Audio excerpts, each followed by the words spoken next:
What's up, everyone? It is Fancy Ramen, episode 100, or maybe 101, depending on how things go. I guess you could say celebratory 2019 podcast episode amongst our regular programming. Insert generic kids cheering here. Yay! I'm Neil. I'm Cookie. And I am the voice of the excited children for Fancy Ramen 2019. Scott. Welcome to the New Year's, boys. It's been about 6 days, apparently. Approximately, yes. Any New Year's resolutions you guys have succeeded or failed at already? My one New Year's resolution was to not get a new hobby, and as my wife has clearly pointed out, I started painting shoes recently. Uh-oh. It took me approximately 2 days to break that New Year's resolution. How does one paint shoes? Carefully. Good answer. But do you wear the shoes afterwards? I'm planning on it. I'll go show you. They're bright as fuck. I'm wondering what kind of paint he uses. Very good for an audio podcast. Yeah, I'm wondering like if the paint has to be something specific to adhere to the material in a way that when it bends and stuff, that the paint conforms. Yeah. Okay, so we're seeing the shoes now. Yeah, you're showing us like neon green and what looks like pink at points. Am I wrong? It's Pink, actually that's- like a Barney purple. Okay. Purple, yeah. It's they're gonna be my Incredible Hulks. So they were old Skechers relax fit shoes, my brown ones that I used to wear all the time. I painted them with Angela's paint, like gave all the leather a white base, and then started painting them these neon colors. And so there'll be green. There'll be like Hulk green, Barney purple, and black, and they're gonna be bright as fuck. What makes Angela's paint different from any other paint? Yeah. They actually are acrylic paints that are meant to adhere to leather, and they also stretch really nicely. So like normal acrylic paint would Crack not and bend. That's this. exactly what I was asking Scott about while you were While off. you were away. Yeah. Huh, interesting. They are very bright. They look almost fluorescent from They are our perspective. very fluorescent. Like just the smallest amount of light gives these shoes away. But So you'll take those to your most, sorry for yawning into the mic. You'll take those to your next rave, and I assume they will glow. Yes, very much so. And the reason I decided to paint these first was because I think like 2 episodes ago or something, I showed you guys my nice black shoes, and I also got like a pair of like super crisp white shoes. Mm-hmm. So instead of, just going in and attempting to learn how to paint on the shoes that are going to be like the new shoes, I'd start with something that the shoes that I was planning on replacing because the soles on these are Still good. that's poking the inside of the shoe now. Looks fine to me. There's no Yes. hole. No hole yet, but we got about like 2 microns before there is. Well, hopefully you asked Angela if you could use her paint before you did this, but Nope. But it's okay because she is now getting free promotion on this all audio medium. what else have you been doing this week, Cookie? Playing video games. Oh, that's good. That's on brand. We're doing solid for 2019 so far. And I also decided to get back to my roots of anime, and I'm actually rewatching Cowboy Bebop. How Weirdly depressing. enough. What? Depressing? Why is Cowboy Bebop depressing? It's not Darker Than Black. That was depressing. The ending is just depressing to me, I guess, because like, do we have to get into details? It's the story of someone that cannot let go of the past with a lot of really good filler. Mm-hmm. No, I guess that makes sense. It's been a while since I've actually like really thought about the ending. I just got to the episode where Ed got introduced, so I'm pretty still fresh. Yeah, it's still happy-go-lucky, and then when things become, because I mean, really, like it's not that it's bad. It's just it's true that Cowboy Bebop is a series about filler, lots of filler, and the the principal storyline is basically about Spike and Julia. right, and why he needs to let go of the past, and he has every reason to let go of the past, but he is not going to. Mm-hmm. Because his past keeps catching up with him. We've already been introduced to Vicious. But we have so many opportunities, or Spike does, that he could just let it go. But he can't. He can't let it go, and that's what makes it depressing for me. Makes sense, but who could really let go of their past? Who would choose Faye over Julia? Well, most sane people, I think, would. I would choose Julia over Faye. Oh, see? You shouldn't pick dead people, Cookie. I think this is why you're in the minority. Exactly. They call that necrophilia. Mm-hmm. They do. What is you know, the whole hitch? She's supposed to be dead, but she turns out... Cowboy Bebop spoilers, anyone that hasn't seen it. Yeah. Sorry, everybody who has been out of the loop from this 1990s anime. 1998. Yeah, it's been 21 years then. Yeah, there was a scene actually where Faye walks in on two dudes fucking Mm-hmm. Oh, seriously? when she's looking for it's the episode that they introduce Vicious where she's looking for the mob boss. And she's like led on a wild goose chase and she ends up barging in on two dudes and she's like, "Where's whatever his name is?" And they're like, "Oh." I was like, "Oh, that's very progressive for 1998." I think they have like a character as well that shows up that's like, I don't want to say non-binary, Transgender. but yeah, transgender, I think. And they Yeah. also handled that, I think, relatively well, if I remember correctly. And lots of immortal type people because Julia, she's not dead, but she's also not an immortal. But Faye is basically immortal. Well, it's not that she's immortal. I thought she was went just- through like a cold She got- sleep. Yeah, cryoed. Oh, that's what happened to her. Yeah, she got Yeah. cryoed, but the little kid, he was immortal until he got shot in the head. Oh, that's right. Man, what a good show. I know, if right? you haven't seen it already, it's not too late because people are still watching it 20-something years later. And if you haven't It's- seen it already, I would also recommend We've Samurai spoiled everything. Champloo. Yeah. Oh, that's on my list as well that I should probably watch. I actually hold that in higher regard than Cowboy Cowboy Bebop Bebop? at this point. I think I would agree on that. I'm more of an Outlaw Star person than Cowboy Bebop, Mm. but Cowboy Bebop just happened to show up on my Hulu feed first. Well, So what makes Samurai Champloo great, just to keep this real short, is the more Hip-hop. like ancillary knowledge. Yes, the hip hop is already cool, but like the more that's it. random Japanese historic knowledge you have, the funnier it is too. Mm-hmm. I could see that. But And no. it like generally educates you on some of those things. I mean, like the baseball episode is sort of a very different take on what the actual trade war and dispute was between the United States and Japan. But I like the does- Samurai Champloo take better. I do also like the Samurai Champloo take of the baseball, but it also does explain why it does like have that filling in of, oh yeah, Japanese people fucking love baseball. Hell Yeah. yeah.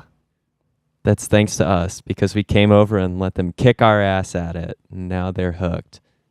It's because they cheated with that damn dog. We're the country of Air Bud.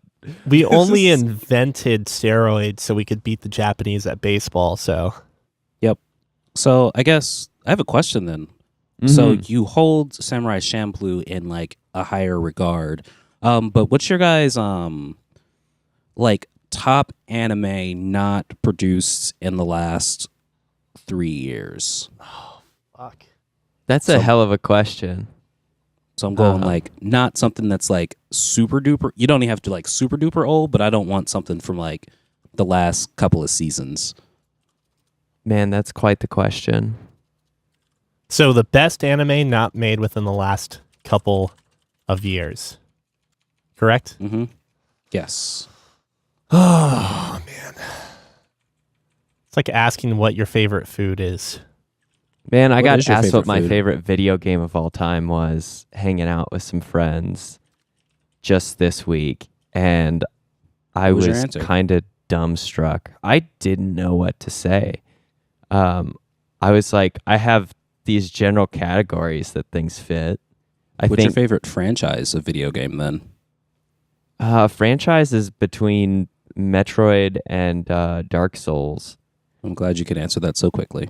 Yeah, But well, seriously. because I thought about it and I thought maybe Dark Souls is my favorite game because I could play that like piece of junk for the rest of my life and still have a ton of fun. But on the anime setup, I am uncertain because I'll give an answer and in about a week I'll realize that was totally not correct. A recommendation, I think it's at least more than 3 years old that I think I can watch over and over again that I'd go back to in the same vein as like Samurai Champloo and Cowboy Bebop, that it's like, I wouldn't say those two are infinitely rewatchable, but I do like going back and watching those anime every once in a while to just remember the good old times, soak up that nostalgia, maybe share it with a friend. I think Nichijou has some of the funniest gags and jokes that I could watch that probably a dozen times per episode. Oh, God. That was great. Man, that show cracks me up. I still like joke and reference about that with people in the know. Wow, that's 10 years old. Yeah. I don't know, Cookie. I can get back to you on what my favorite is. I think it's Neil's turn. He's had enough time to stall. No, because like what's doomed. going on in my head right now is how does duration of a show affect its overall quality? The longer That's a completely something different goes, normally the more the quality, I think, starts to deteriorate. Well, in my but- Have you opinion. seen One Piece? Have you seen One Piece? It just got better with time. No, I can't believe that. Oh, man, the new episodes are just fucking nuts. So They're almost to the end. let me explain my Because- stance here. Like Oh, yes. I could say that like a show like a show that was short in quantity, like Blend S, or as far as I've gotten in Psyche, for instance. I guess that's on the longer side. There are 48 episodes so far.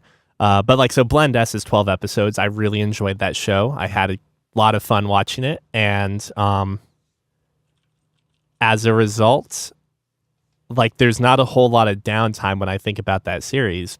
But when I think about Gintama and how there are like hundreds of episodes, and because it's not always serious, it's like there's a lot of comedy filled throughout that series.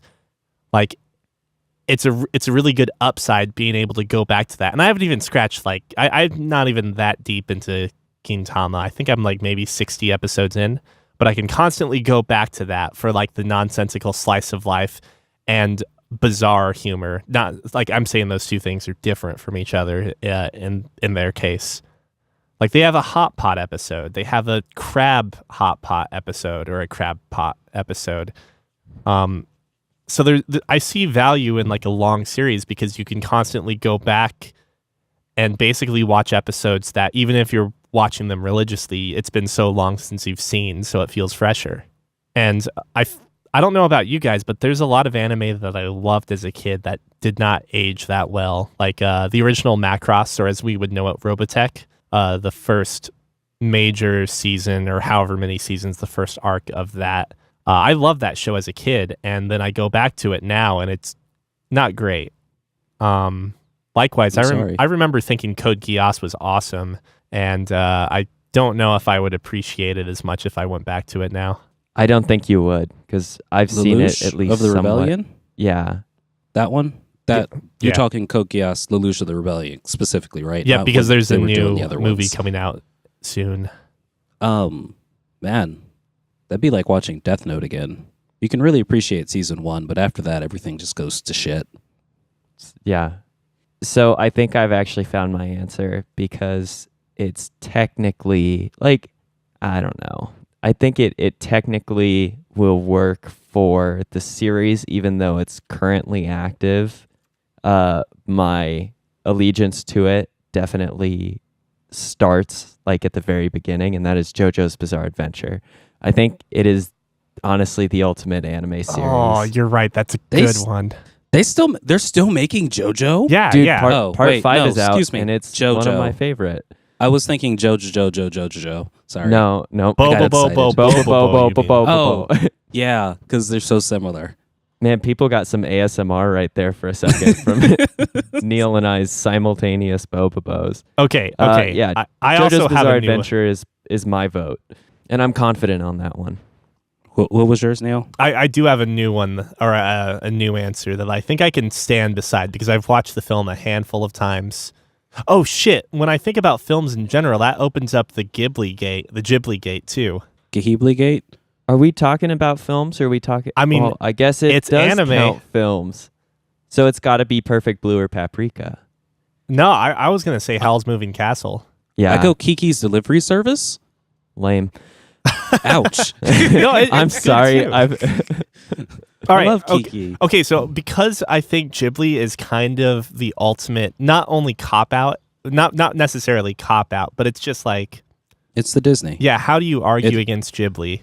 It is Disney. I think No, it's the classic, right? Is what we're saying is like it's hard to compete with the tour de force that is just the I think guess Disney massive owns catalog of Ghibli. I think Disney owns them. They own the distributing rights in America for them, if Yeah. I'm not mistaken.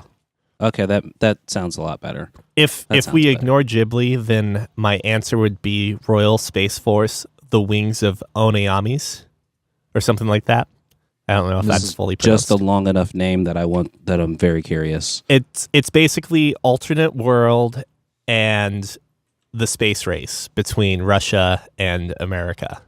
Alternate world though, so the countries are different, the technology is also different, but it's about this dude that is like the backup pilot to a terrible space program, like a horrible space program. Is it a and- slingshot? Well, I mean, How bad are we practically. talking? And I don't remember everything. It's been a couple years since I've seen it, but I've seen it maybe 3 or 4 times with years spaced out in between each, and every time I've enjoyed it. It is an older film, 1987 from this, at least according to Wikipedia. But the guy ends up finding, he ends up finding like a woman, and the woman introduces him to faith or religion. And as he starts to as he gets put into a situation where it starts to look more and more realistic that this horrible space program actually might send him up into space, he also starts to embrace the idea of religion or a god. And I mean, I guess what I would say is, like, granted, the Yuri, whatever the heck his name is, Yuri, Scott, you know Oh, this. nice. Yuri Gagarin. Yeah, the Yuri Gagarin quote that is oftentimes misconstrued as being one of as an atheistic quote. Yeah. Where I know it's what like, you're there is talking no God up here or something. Yeah, it's like this movie, I see no God up here is the Yeah. quote that gets tossed around a bunch. Exactly. Like I'm not saying this film perpetuates it, but this film does a different take on it. Like, what if someone, what would the most inspiring message be if someone made it to space that couldn't be twisted out of context, like Yuri's quote often or constantly is. So I'm looking for. Okay, there we go. I found it. It's I think it's very specific. Like it fills a very specific niche with me, I guess, that I don't think a lot of other people would necessarily enjoy, but I enjoyed it a lot. A whole lot. Thank you for your recommendations. These are things I'm going to go watch now because I don't have an answer for you. I know I asked the question. So that's how you cop out here. Yeah, that's what you get to do as the moderator is back out on your turn. All right. Well, anything else, Cookie? Yeah, just Cowboy Bebop and playing video games. Oh, and looking over my shoulder as Lizzie watches Terrace House. Oh yes, we talked about this before. Have we? Yeah, Okay, the Japanese sweet. real world. That show is great. Yeah, Lizzie's very pissed because it ends real abruptly on Netflix. Is there another place she can get her fix? What season is she on? 2 with the black guy. Is that in Hawaii? I have no idea. I've only been glancing over my shoulder as she watches it. But there's a black guy on it, and they're also a professional skateboarder. Heck yeah. I don't know where. I didn't finish the first season, or what we know as the first season, because technically Terrace House Just is is a continuation of people moving in and out. yeah, Terrace House is a continuation of a series that was pre-established before Netflix picked up the rights to it. Mm. Oh, and also, I think we should all do a Let's Play watch of Bandersnatch. What the hell is Bandersnatch? Does Benedict Cumberbatch have a new video game? Yes, Oh, an actual Let's Watch. I thought it was a game. it is a game. What? Is it Yeah. a game? Kind of. It's a choose your own adventure game Okay. movie. All right, all I'm seeing is this related to Black Mirror? Yeah, it's the new Black Mirror thing. Huh. Basically, so I watched kind of Lizzie play it. So basically, it's a Netflix choose your own adventure thing. So during the actual movie, it'll give you a choice, and depending on what you pick, the character will then go about doing that choice. And depending on what you choose, changes the outcome. I want to say there are like 5 true endings and a butt ton of dead end endings where they make you re-choose the choice because obviously you've either killed your character or you've chosen wrong. It's very topical that we're talking about this because I have a similar thing to talk about when we talk about video games. Yeah, I'm down to do this. How do you choose? Is it actually prompts that show up on Netflix's like player? Yeah. Mm-hmm. So basically, when I looked over, the thing said, always keep your PlayStation controller because it knew she was on a PlayStation controller in hand because you'll be given a series of choices. And depending on your choice, like I know one of the things, like when she first got it, for minor spoilers, it's about the creation of like RPGs as we know it, kind of. And basically this kid started developing this RPG and he's being picked up by a publishing company. And like one of the early choices that he gets is, hey, you can we want you to develop this game. We want to back it. You can come work in our office. We'll have a small development team just dedicated to you and your game. And Lizzie chose yes. And the game came out. It got 0 out of 0 stars. It was a rush product. And then it brought her back to that exact question of, hey, yeah, we want you to develop this game. You can either go with our small development team and make this game and we can really put it out there and do it big, or you can continue working on it on your own, but we do have a tight deadline that you have to stick with. So obviously a yes got you a 0 out of 0 stars for the game that you're putting out. But that DLC like pass and just your pre-order sales essentially like set you up, right? You're good to go. I think I found the right path. But yeah, so Bandersnatch. It's Netflix's new Choose Your Own Adventure novel game. This is much cooler than the Bird Box Challenge because I don't want to do anything blindfolded. Have you ever played with a shitty VR headset? You're doing the everything same. blindfolded. I have the least experience on it then. Sweet. Well, if that's what you've been up to, that is. Trawling around Hulu with your free time. I too have spent a bunch of time on Hulu because Atlanta season 2 came out. Oh shit, that is. I have been seeing things and I've been like sitting on that. It's so good. And I really loved the first season of Atlanta. I like this second season even better. Oh, I know. What a hype thing to say. But I wanted to take it nice and slow and just like watch an episode a night and just kind of like work through it so I could sit and think about an episode and kind of mull it over and enjoy it afterward. I binged that thing in like 2 days. I was going to say, it sounds, more you talk, the more it sounds like you've already finished. Yeah. I watched the first episode before bed the other night, and then I had a bunch of like chores to do the next day, and since I'm still here with Yuri and very immobile, I just burned through pretty much all of Atlanta season 2. So I have one question. Yes. For minor spoilers. Mm-hmm. Are they back from the European tour or are they still on tour? The episode ends with the last episode ends with a cliffhanger about the European tour. Wait, that was season 2? Shit.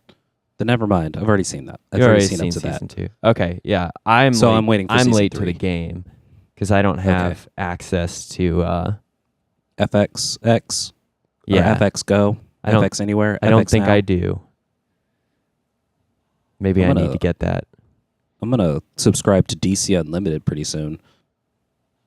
For bad Young DC Justice. films? Oh, okay. Young Justice season 3 just started. For Aquaman, the biggest blockbuster hit this month. I still need to see that. I don't know if you do. But Johnny Tsunami. And you do you. Whatever I will. works. I will do me. Neil, what have you been up to? Just more anime, Psyche K, a few other things. I sold the Jeep. Oh, nice. Oh, yeah. Congratulations for being able to sell it, not Having to give it away for scrap. lose it to theft.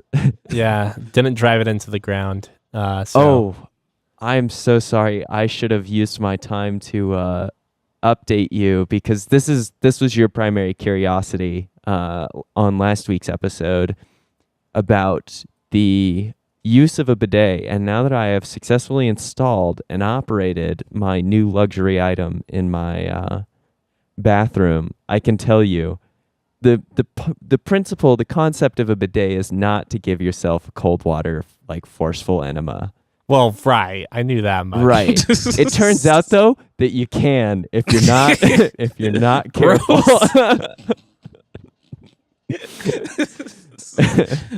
And now all I have is Scott's pasty white. Hey, don't think about it. But like you do have to figure out like the right pressure, because if it's Yes, too soft, you there's do. no point to doing it. Absolutely. The difficulty is I'm working with a dial system, and so the dial system is essentially a pressure release to the water flow, and it turns out that there is a definite it's not a simple linear relationship. The more you open it up, almost exponentially, the higher the water pressure gets. And so there is a very fine line between a good, comfortable sanitary practice and being launched from your seat by the water pressure beneath you. So, and I'm still trying to figure it out. So with your dial system, is it a dial system on the actual seat itself, or are you having to fiddle with the thing at the back of the toilet? It is on the seat itself, and I Okay, was just sweet. overzealous on the first approach. Oh man, yeah. So I installed that last night, and I've Since been- learned your lesson. yeah, and I've been learning my lesson. But I thought you'd want to know, Neil, since it was your topic of interest last time we spoke. That it was. So I'm glad your ass is cleaner now. Very clean. I would say I'm about as clean as can be. Little too clean now, if you ask me. Yeah. So yeah, Neil, you've been watching anime. Yeah, anime. More Psyche K. That's about it. Got back to work. I have to deal with new car stuff as always. Out of state Mhm. car stuff, I mean. And so So- did you get a new vehicle exactly? Yeah, I got a hand-me-down from Colorado, so I need to take it to the sheriff's for an inspection and a few other things before I can get a title on it. Are they worried that you're smuggling drugs? Yes. Are you worried that you're smuggling drugs? Yeah. I did ask guess- my sister beforehand. I was like, this car is clean, right, Noe? Right? So it's literally a thing you have to do if you buy a vehicle from Colorado? Or any state. Or just out of specifically. state. Yeah. Okay. I did not know that. Cool. I did not know that either. Because it's not like you have enough time to, chop the shit out of your car, get all the drugs out, and then give it to the sheriff. And that's only for purchase then, right? Because when I registered my vehicle moving out of state, I had zero issue whatsoever with having to get an inspection on it. And it might vary state by state, too. That's true. Montana doesn't even, there are very few things that we have rules for. We're a lax place. Yep. Because of all those Colts. Yeah, I was gonna say the firearms normally keep some like semblance of law and order around here. So Neil, are you watching Psyche K dubbed or subbed? Subbed. That makes sense. That's the only thing that kept me away from season 2. Mm-hmm. Because I started it dubbed, and I just don't want to read. The oh god, what was I gonna say? Oh right, Whoa. the animation studio used for the second season has some noticeable differences between the two, or between the first season. But I think overall it translates relatively well from one to the other. Like, differences in a good way, or are they bad differences? Well, the characters are all a little longer and taller, if that makes sense. The line detail is a little better, but then like the coloring and animation's a little rougher. Like I think it's a fairly even trade-off. It's just different, not so much better or worse. Different, but the same. Different, but the same quality, maybe you could say that. Yeah, different, but equal. Yep. Yeah, that about details my non-game related talk this week, or ends, I should say. Well, Sweet. let's dive right into it then. Yeah, Neil, you mentioned something to tie in with Bandersnatch. Yeah, speaking of choices and bad endings and good endings, Tiff and I, over the course of, I think it was just the last week, it could be that we had some days beforehand too, but we started it after we got back from Colorado for sure. We dumped 40 hours into the Nonary game's Virtue's Last Reward, which is a sequel to 9 hours, 9 doors, 9 persons, or whatever the correct order of those three things are. The game's not perfect. I'm just going to say that immediately, and especially because Tiffany's in the room with me as we record this. But I was going to say I had a freaking fantastic time playing Virtue's Last Reward, like phenomenal. On the same level of enjoyment, I'd say that I got from the Danganronpa games. And I wanted to talk a bit about what made this such an interesting experience, and like what was so fresh and rewarding about this game. So 999 is a little different from most of your visual novels in that it ends up justifying the reason why anyone would want to play down different branches of a story. I've talked about this game a bit before, that the game follows what they call a notary game, which that particular game goes around the use of the digital root number of 9. Yes, Cookie? I've played this before. Oh, have you? Have you beaten it? No, I got about halfway through on the Vita. Wow. I was like, Zero Escape, that sounds super fucking familiar. So I just pulled up a quick walkthrough and I was like, oh shit, yeah, I have played this before. Virtue's Last Reward, holy cow, specifically, VLR. Oh, are there different ones? Yeah, there are 3 games. There's Zero Escape, 999, or 9 doors, 9 hours, 9 whatever. Zero Escape, Virtue's Last Reward, which is the second game, and then the third game is Zero Time Dilemma, or something like that. Well, now I've got to find out. But so in 999, you play the murder game, if you will, and it all revolves around getting through doors, using each of the characters numbered 1 through 9, their digital root. Basically meaning that you can only get through doors by combining the right set of characters together, and then the question comes down to, well, who is ultimately going to get through the 9 door if not everyone can get through, that sort of thing. So that was an interesting, I guess you could say, like plot mechanic or gimmick or whatever you want to say, or whatever you want to call it. In ZLR, or VLR, excuse me, the gimmick is a little different. You go through puzzles that are like puzzle rooms, just like the other game. So it's kind of like escape the room puzzles that were popular in Flash form, a couple decades ago, but expanded upon greatly, of course. There's a select number of puzzles in each room that you have to kind of master or figure out before you can actually escape. And then you have a secondary puzzle in each room, which usually gives you files that lead to more insight behind the mystery of the game. Like, who could have abducted you? Why is the game being held? Because the first game was held with a specific reason and so forth. The catch with VLR is that after you finish each of the puzzles, you end up going into a room and basically play the prisoner's dilemma against another person or another pair, meaning that you can both ally, which means you both get points, or you can both betray, which means no one gets points. And or if one ally person and betray. Yeah, if someone betrays, someone allies, the betrayer gets 3 points and the other person loses 2 points. I'll get to the point totals here in a second. But resulting in essentially a lot of branching paths.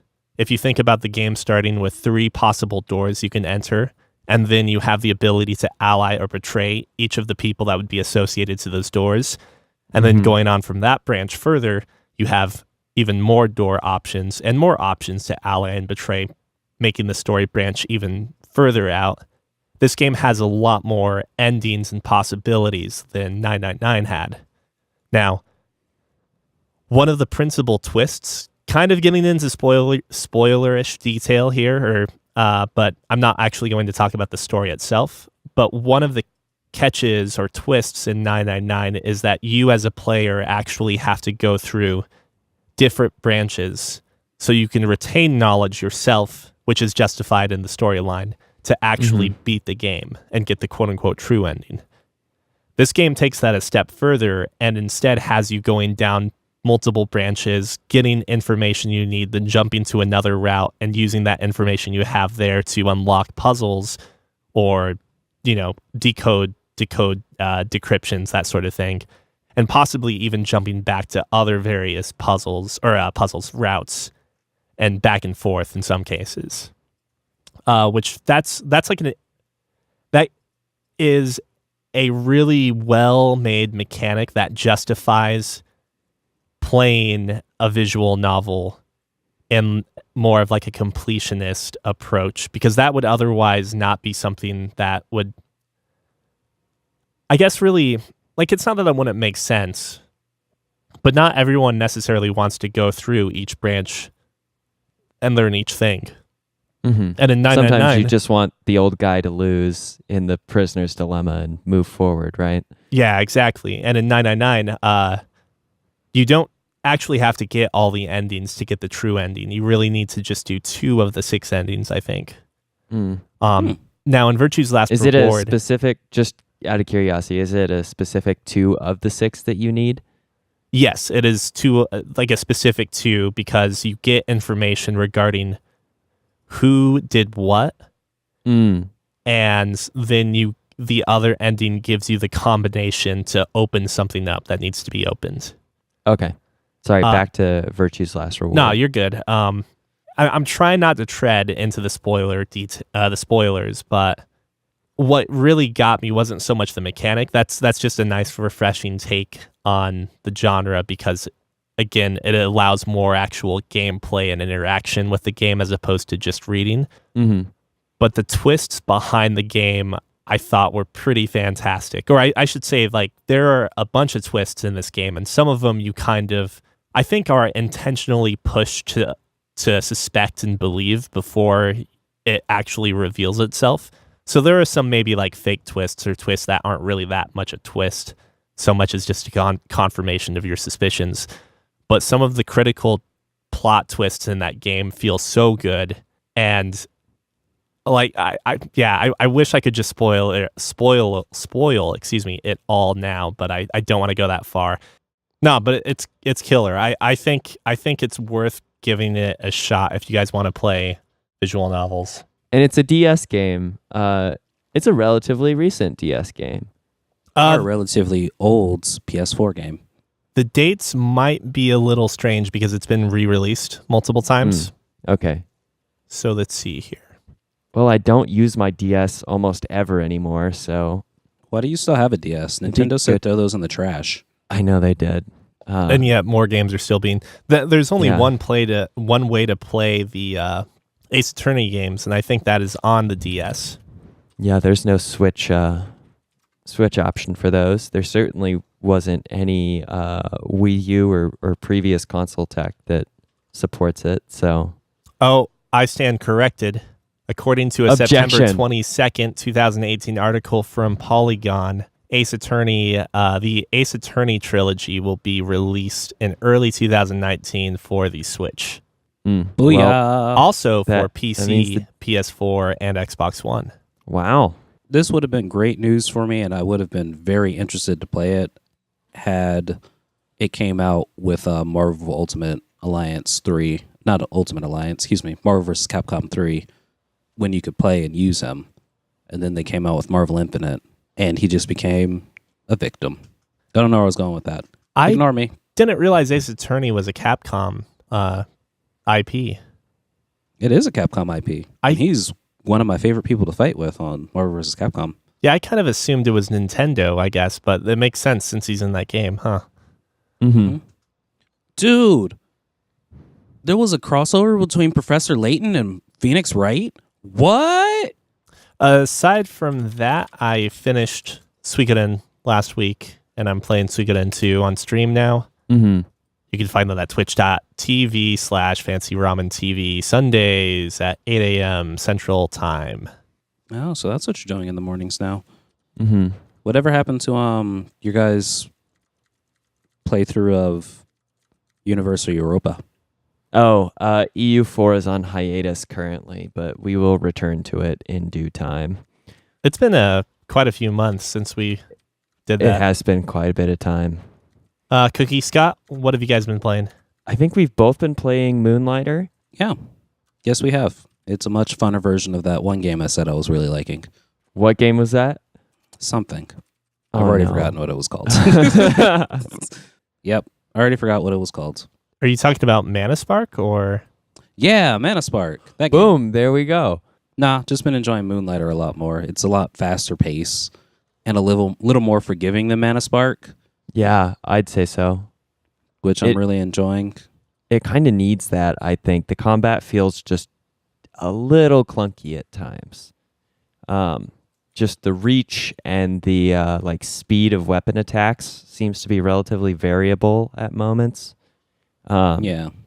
It's hard to know exactly what you're going to be able to do in a moment-to-moment basis, which means the dodge roll has to be somewhat forgiving because sometimes you'll think you can kill an enemy, which if they have map-based effects, for the most part, I think those map-based effects disappear, or I guess terrain effects disappear upon their death. And Well, so now he's Scott's talking about Moonlighter now, right? yes, I'm talking about Moonlighter. I haven't Okay. played Mana Spark. But in Moonlighter, because you can't always count on your weapon to attack as fast as it did the last time, or to necessarily hit in the same, rhythm or pace, I'll find myself going to engage some enemies that kind of have a high health bar, but also have terrain impacts that I try and essentially get them 100 to 0 as quick as possible, so I can eliminate that terrain debuff or damage. And sometimes I'll go in and I'll stab with a spear 3 times in quick succession, and I'll be good before a projectile hits me from behind from a different enemy. And other times I'll go in and I'll stab twice, and then the third one won't really go off in time, and I've got to dodge roll away from the projectile. So I know that feeling. yeah, it is nice that it's forgiving. It's also weird when it comes to dodge rolling. Dodge rolling over gaps, you can essentially walk up to a gap and you don't just slip through. There's a bit of a sticky terrain element where you don't immediately fall down the hole. That's gotten me killed twice. Yeah. Trying to escape because I'm like, oh, I know there's a secret passage down here. I am dying. There's poison every fucking where. Mhm. Let me just fall into this hole, but it's only one square, so I'm not going to be able to successfully dodge roll into the square. Yeah, and so you're stuck standing on the outside before you fall Just- into the hole. Yeah. And now I'm dead. It's useful for that, but when it comes to later terrain impacts like that poison, or the other one I've encountered is lava, I can't tell exactly where you start, where you want to start your dodge roll at, because it's short enough for some of these lava bits that I think I will be like right at the edge of it, and then I will roll. And these are things that don't have And the you're sticky already on terrain fire. effect. And then I'm on fire as soon as I hit the other end of the roll.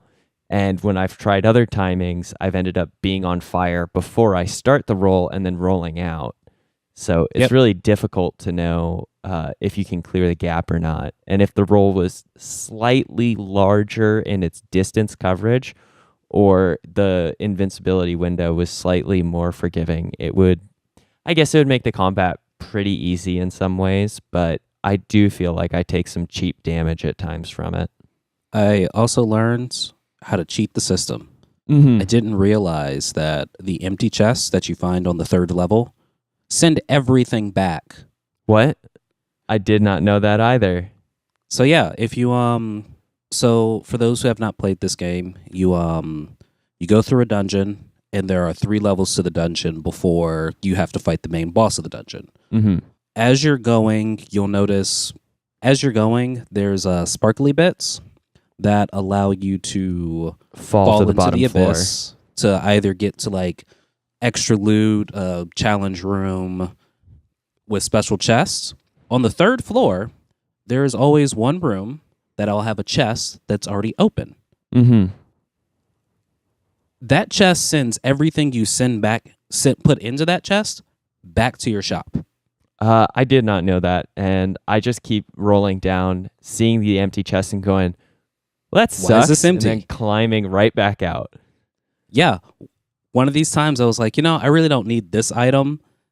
I'll just put it in the chest. I'll just put it in the chest. Then the chest fucking disappears, shows me a picture of the home, and I'm like, fuck me. Man, I've thrown away a lot of good product. A lot of good product ignoring those chests. That is Now I've got too much product. a very helpful hint. Yeah, you'll have to expand your storefront. I just expanded it to the second one, so I have 4. But the second one didn't give me more spaces. It just gave me the 2 extras, the case. Yeah, it gives you the 2 cases. Which isn't enough. Wow, that you're collecting more than I am, I think, then. I'm normally going out, doing a single outing, and then running a outing shop day in sequence. So I had the unfortunate thing of selling not a lot of stuff one of my shop days. Uh-huh. And then I went out again anyway. And then you have a big backlog? And then I had a huge fucking backlog. So now it's like, it's about halfway through my shop days now that I am having to run into the back of the store, grab Restock. more shit. So, Cookie, it sounds like from you talking about poison issues, you're in the second dungeon out of the, I guess, 4 or 5. Out of the 5 keys needed, yes, I am in the second dungeon. I think you only need 4 keys to get to the 5th To the dungeon. 5th door. Yeah. And I don't know if that's going to be a dungeon or just a boss fight or what, but that means that you, have you fought the boss of the second dungeon yet? I have not fought the boss of the second dungeon purely because I've been greedy with my shop. Hence why I have such an inventory space problem. Yeah. So I'm going to avoid spoiling anything about bosses in particular, but I will say the thing that I've really enjoyed about this game, the fact that the dungeons take a while to slog through, it's multiple visits it's going to take for you to really get to the boss's floor. I don't think I could have, even if I tried, gotten to and beaten, say, the golem boss at the beginning in my first or second run. Like, I needed a couple. I needed to upgrade my weapons. There's sort of a prerequisite to do some of the like mercantile work before you really get to a point where tackling the boss of the dungeon or the guardian is a super feasible strategy, except for only the most hardcore being able to do it. And these boss fights are refreshingly distinct from one another, which is really nice. Since there are only 4, they are designed to be quite different in how you engage in them from boss to boss. With the golem, which we have both played, and isn't a huge like, as long as I spoil one boss, I feel like the others are going to be enough of a pleasant surprise that it's not a big deal for us to do so. But the golem is essentially a fight in which the golem's restricting your terrain in some ways, and you've just got to dodge a couple of like big Q attacks that you get a lot of lead up time for. There's a punch that essentially extends out across the screen, and then you just have to dodge roll under it or block it as it sweeps across, I think 2 times at maximum. There is falling rubble that restricts your space normally during this punch segment. And then when the floor is clear, there's normally like a pounding attack where a fist kind of chases you around the map, and you get to see the shadow before it falls. So it's a lot of just staying out of the way of danger and leveling a bunch of damage on an immobile target that is the golem. In the following fights, and I guess any tool really works for that. I think the melee weapons, like not counting the bow, all the melee weapons work just fine for this because you can stand right next to the boss and there's not a huge like threat of damage if you know where the next attack is coming from. In the following boss fights, I think the selection of weapon is actually really useful in determining like what boss is weak to what type of damage. Like, do you need a melee weapon with a lot of reach for a certain boss? Or do you need a weapon that has range so you can track a more mobile boss across the arena? It's a nice thing that they've kept all of these very separate, but it also means that you have to spend even more time in the dungeon upgrading your weapons so you have a good weapon that's effective for these different types of boss fights.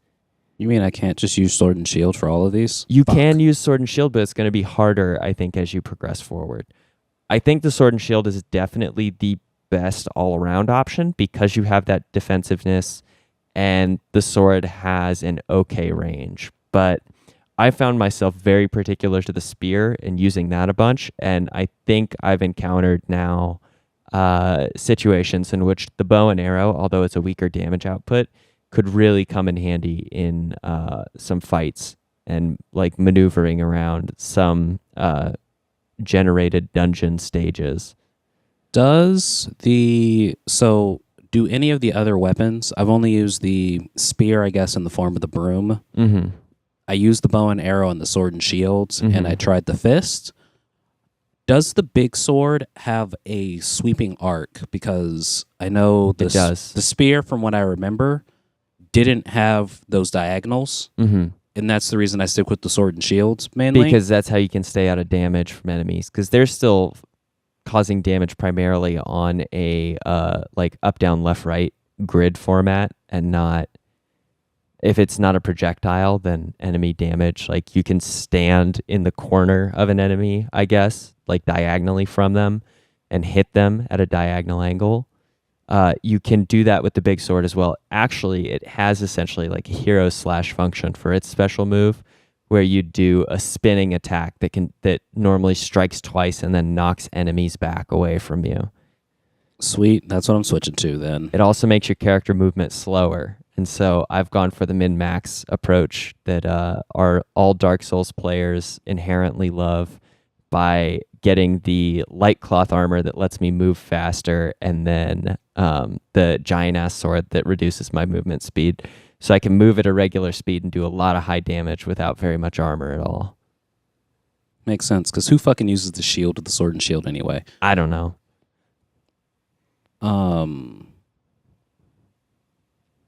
Which dungeon are you in?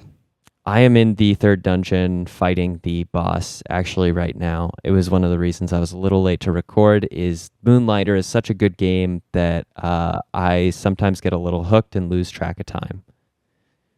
Makes sense. Yeah. Okay. I'll have to catch up, because your one statement before about not feasibly being able to go into the dungeon and beat it on your first try at once, yeah, is totally accurate. And I love the fact that, at least, I'm not sure what the 3rd dungeon says, but if you read the signs on each one, the 1st dungeon literally says Golem Dungeon, okay for merchants and heroes. Mm-hmm. The second dungeon says Heroes only. Forest Dungeon, not advised for merchant, okay for heroes. Oh, okay, that's right. Yeah, the lava one says heroes only. And the next one probably says beware. So do you feel more and more like a hero the further you get? Because I feel more like a hero. I feel like shopkeeper now. Like a heroic merchant, honestly, because I'm so good at making money. Yeah, no, you definitely there is the game has it really built in that you feel your progression very viscerally if you return to the other dungeons, because you just start to pub stomp the smaller monsters. But each dungeon that you move into, if you're not really up to par on the highest level of equipment for, I say, armor or weapons, you're going to have it is very difficult. I think there is definitely an expectation that in some of these dungeon setups, they have some really hard layouts that you're kind of expected to take some damage on or get whittled down from. And so if you don't have upgraded armor, or you don't have a high enough damage output with your weapons, you're just going to get swarmed and, kind of torn apart before you can essentially kill all the enemies and, refuel with a health potion or return to that healing spring. So yeah, you definitely start to feel more and more heroic. And it's cool to see the town kind of come to life as you progress further and further.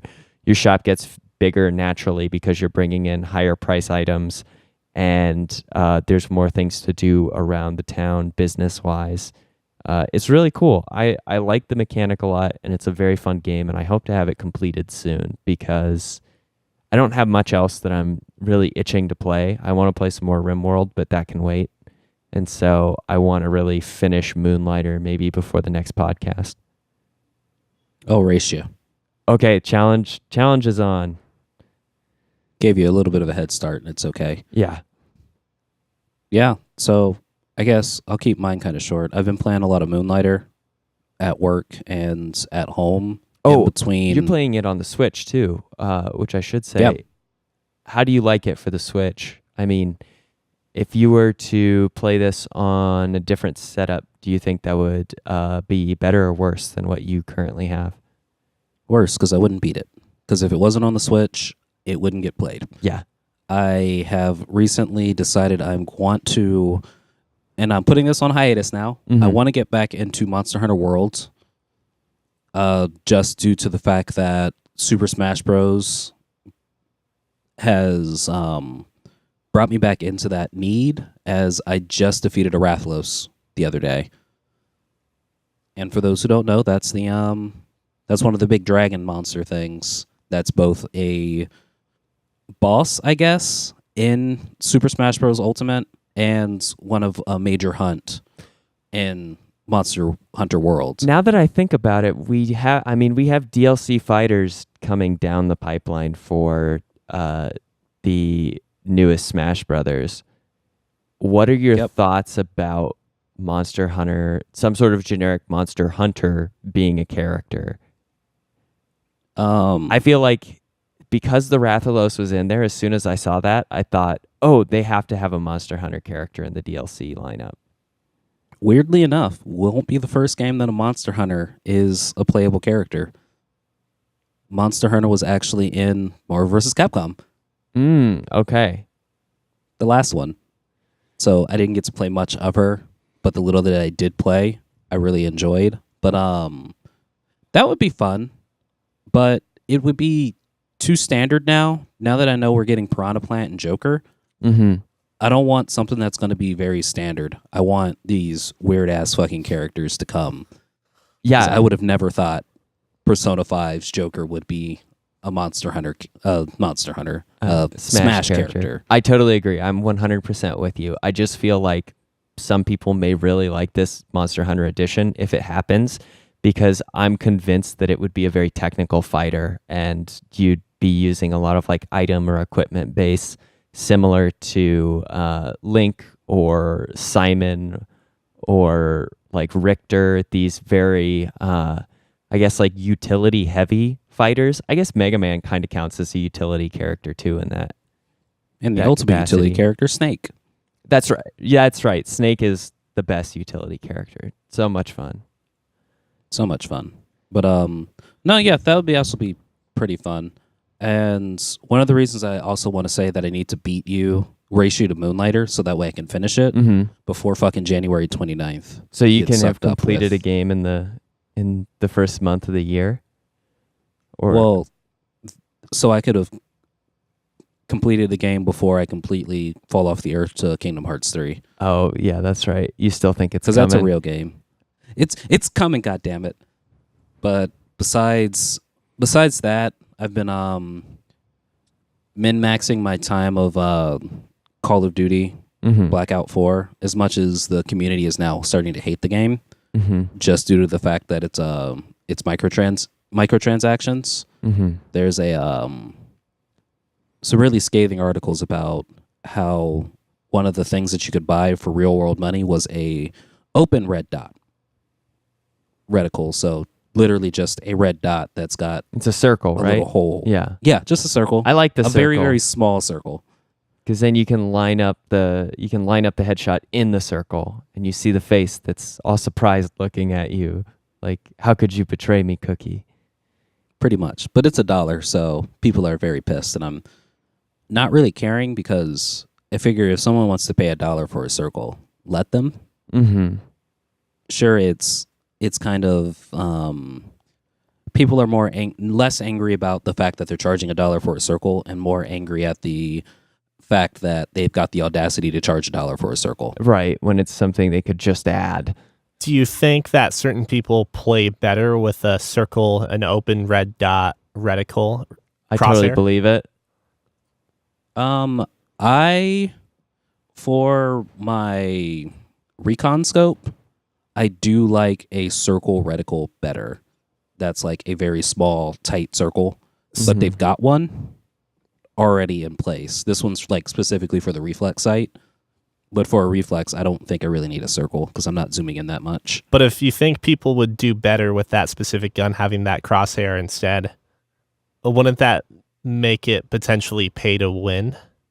I could see where your argument's coming from, but I'm going to say it's going to be such a negligible difference because I want to say there probably already is like a slightly bigger circle, a more useful circle. This one's quite literally, if you like Google it, it's quite literally it's pretty much just the red dot, the size of the red dot with a pinhole that you can kind of see through via the images I've seen of it.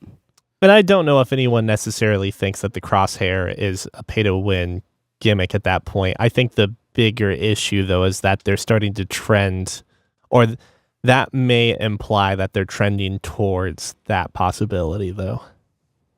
I could see that. But all the other reticles that they've charged for have kind of been pay-to-lose reticles. Like you can buy a mustache reticle that's just, it's kind of basically a line reticle, but it just gets in my way. I just need a normal red dot that's colored bright purple. Because you can color them for free.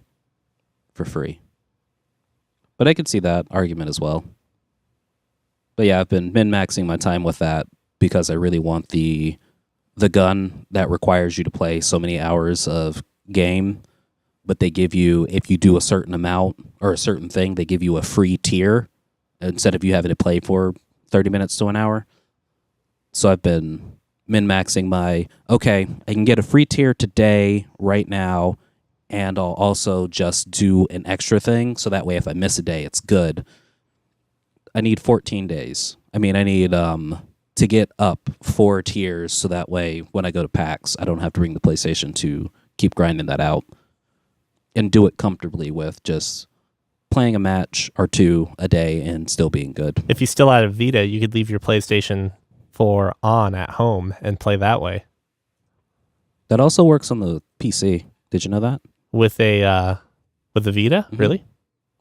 Not with the Vita. So instead of connecting your Vita to your PlayStation 4, you can connect your laptop to your PlayStation 4. Both require very, very good fucking internet.